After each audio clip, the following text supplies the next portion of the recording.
sit with us? This is our pregnancy / baby journey.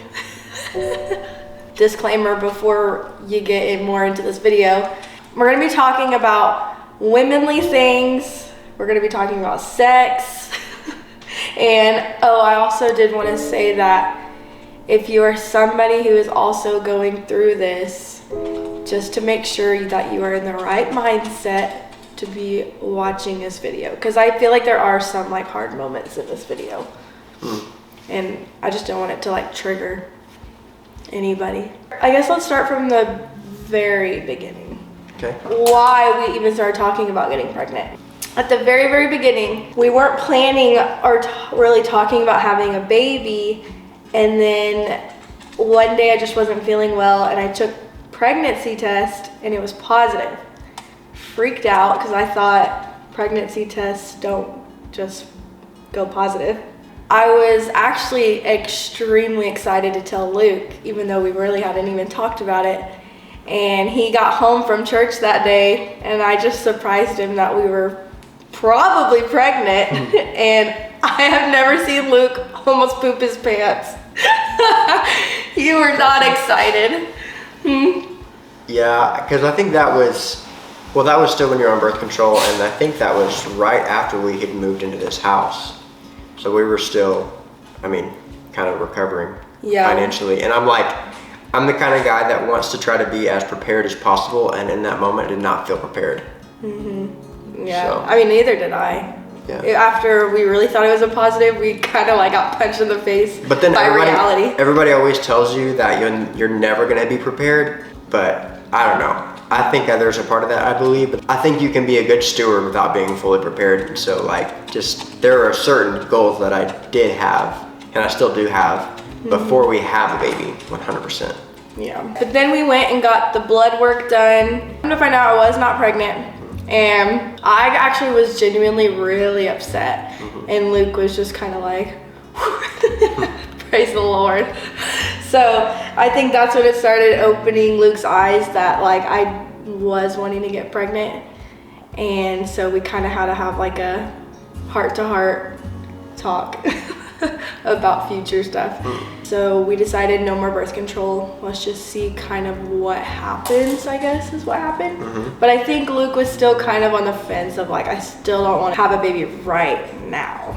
Then we had a service at our church called 21 Days of Prayer. 21 Days of Prayer is, it's 21 days of a prayer. It's a prayer service. So obviously you have Sundays, but then Monday through Friday is 6 a.m. prayer, Saturday is 9 a.m. prayer for 3 weeks, basically. So that whole 21 days of prayer, I was praying that at the end of that 21 days, I would be pregnant. And I made it a goal that I would be there every single day, but I think I got sick at one point and I wasn't able to go every day. But anyways. Maybe that's why you're not pregnant. Ooh, got him. No, but the last day is what I wanted them to know about. We were praying and Luke came up to me and he was like, you know what? Let's actually go get prayer from one of the prayer team people. And that immediately told me that Luke really did want a baby at that point. And to me, I think instead of the 21 days of prayer was for us to get pregnant on 21 days of prayer, I think it was to align your heart with mine. I think a lot of women go through this, but you can't find any information about it. I try to search vlogs actually for what I'm going through or what I've been going through, and I've literally only found maybe 2. It's a very vulnerable place to be in, and that's not something you just want to put on camera and let the whole world see. But I think for me, I don't care about people's judgment. I think I'm more afraid of others to feel alone in this kind of a season. That makes sense. That was, my only thing with making the video about it all was just, now we're gonna have 150 people always asking us. What I would like is if you do see this vlog, to maybe not ask me or her about it all the time, but definitely pray about it for us. So you better not ask us anything about this ever in person. If you do, I have permission to hit you, and you know that. Oh my gosh. No. But I mean, it is a constant reminder if people are always asking, that it almost makes it feel like we're not doing something right. Today is November 27th, and Luke and I have finally set our OBGYN appointment because we're trying to figure out what is going on. Why is this not working? I am kind of dreading this appointment. I was really hoping that we wouldn't have to go this route. I really just wanted to get pregnant like you should and go to your doctor, and then you have a baby. Right when this appointment is happening, we'll be at the year mark of us trying, and we just haven't gotten pregnant. So the point of that appointment is to figure out if there's something wrong with me, if there's something wrong with Luke. Hopefully they will have an answer, or hopefully it's just nothing and we just gotta keep doing what we're doing. One thing I wanted to shed light on was making the appointment for this. What I have come to terms with is that if you are not pregnant, it's so hard to get an appointment. I think I called about 6 to 8 doctors that could accept my insurance, and all of them either couldn't accept new patients, or I finally found one that could get me in, but it was like 2 months later. So we just took it because it's like, well, not pregnant, so it's not like I'm in a rush. But that's what I've come to terms with, that if you are not pregnant, you are not priority. And which is fine, like I get that, but there's some of us who really want answers and we're struggling, and we just want to get in to figure out what to do, but you gotta wait. So if you are going through this process, just in your mind know that if you are not pregnant, you probably won't go see a doctor for a couple of months.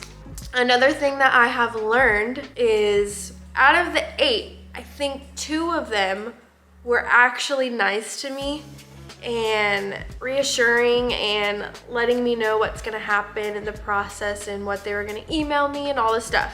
The other doctors, on the other hand, I don't know if this is every doctor office. This is just what I experienced.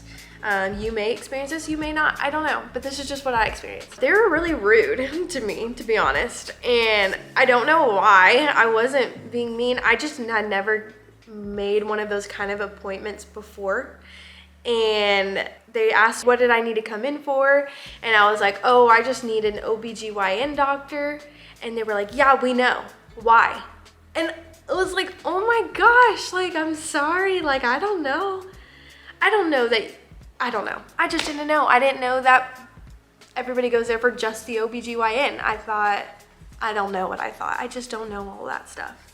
I'd never done this before. They just want you to be straight to the point, and I just didn't know that. Learning as it is, and that's just why I wanted to make this vlog, because I just want women to realize it's not as easy as they say. I was telling Luke this, that you go to school and they tell you, you have sex, you have a baby, you might die. But that's not true at all. That's where we're at. Here we go.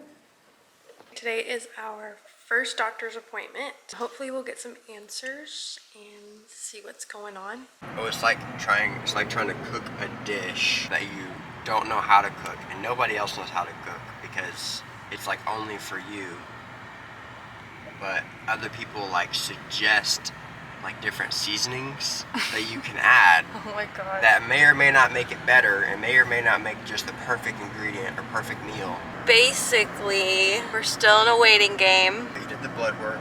I scheduled a sonogram because they're gonna look at my ovaries, see if there's anything and we're gonna start wrong. taking vitamins. And we have to start taking vitamins. And eating better. So we have to do the sonogram, which is in a couple weeks. Then that will tell us to either do 1 or 2 options. We will either 1, force me to have a period with a pill, which that sounds great. Or 2, it'll tell us that we need to go to a specialist where they have to look at my tubes. But yeah, that's it. That's where we're at.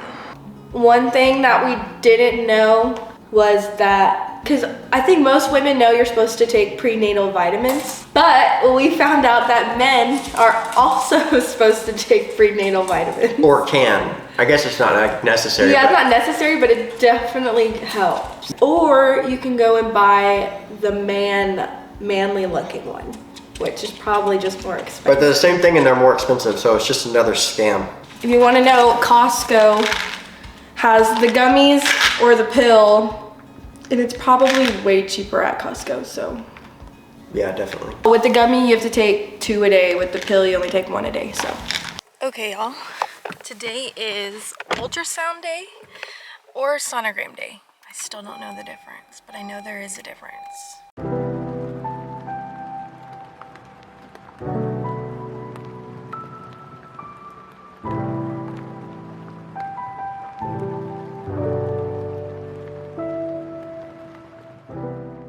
I did the sonogram. She said she was gonna show my doctor all the images and then we'll go from there. The doctor will call me and let me know if we're good or if there's something wrong. And so I'll just be waiting for the phone call. So more waiting. We love that. So basically we were feeling pretty good and confident. And we had gotten prayer from a couple times from couple different people. Before the phone call. In our life before the phone call. And we were like having a really good few weeks. She got the phone call. It was a negative phone call. Like it was one of those phone calls that like. Nothing like severe, no. But it definitely made them like want us to come in. Yeah, there was something going on that they found that they had concern and they wanted us back in. It immediately brought her down, and then when she told me, it definitely brought me down too. He's been pretty like optimistic during the whole process, so it was kind of weird, I guess, to see him actually kind of upset about it. After that phone call, they made me make like an appointment in 2 weeks to really talk about everything, what was going on. So we had a couple friends who immediately asked us to go to dinner. They were both at the church. They could tell that I was, I think, upset. They just prayed for us like immediately and pretty much just said that there was no problem. Believing in the fact that God is going to heal. It was the first time I had ever really heard or been in a prayer like that, where like you feel like, I think a lot of times we go to God in prayer and we think, God, would you please heal me? Or if it's your will, please heal me. I want to be better. Can you make me better? It's more asking as if he couldn't do it. So you're already kind of setting your expectation low, as if like, maybe you will, maybe you won't, maybe you won't, maybe you're able or maybe you're not. But I'm just asking you. Instead of that, this prayer was more like believing that it has already been done. Like right in that moment, and it had already been healed. You're not asking for healing, but you're receiving healing already, like up front. And so after that, we called my doctor and said, we're not coming. Yeah, we canceled the appointment. We just felt like that the appointment was bringing fears. We were like, let's just cancel it and let's just go back to how we were feeling at the beginning. Be our young selves and just have fun. Yeah, and I'm a firm believer too that obviously God knows the desires of our hearts and he knows that we both want a baby, but I'm a firm believer that whenever it happens, we're gonna look back and say like, man, I'm so glad it didn't happen then and it happened now. A couple things to get from this whole video is, one, be patient with the process. Everything that we have gone through, we've had to have patience. Just making an appointment, you had to have patience. And then the second thing I had was to be positive. Cause I know like more so at the beginning of this, I joke a lot. And so during this, I would joke like, oh, I'm not gonna get pregnant anyways. And they were just all so negative. And now I'm learning to be like, no, we are gonna have a baby one day. Speak positive things over yourself. Boom. While you're being patient and while you're being positive, you could also prepare for what is coming. So like for us, that looks like probably saving more, saving up a little bit more money, you know, finishing some things around the house, maybe traveling some things that we can do like as a married couple without a baby. We gave you the 3 P's. Stay positive. What were they? Be patient. Stay positive, be patient, and get prepared. 3 P's. Boom, that'll preach. So your P is pray. Yeah, your P is pray. Is that where you're gonna go? Yeah, so we gave you the 3 P's and now you gotta give us a P back and pray. Yeah, pray and believe that beyond a doctor's diagnosis, God has so much power to heal. And yeah, we're gonna have a baby eventually. In perfect timing. Yeah. Drop the mic. I hope this maybe encouraged you, maybe shed some light, maybe you got to know us a little bit more through this. That is it. Thank y'all for watching. Come here, Winnie. You gotta wave. You gotta wave bye. Her face is even there. Bye.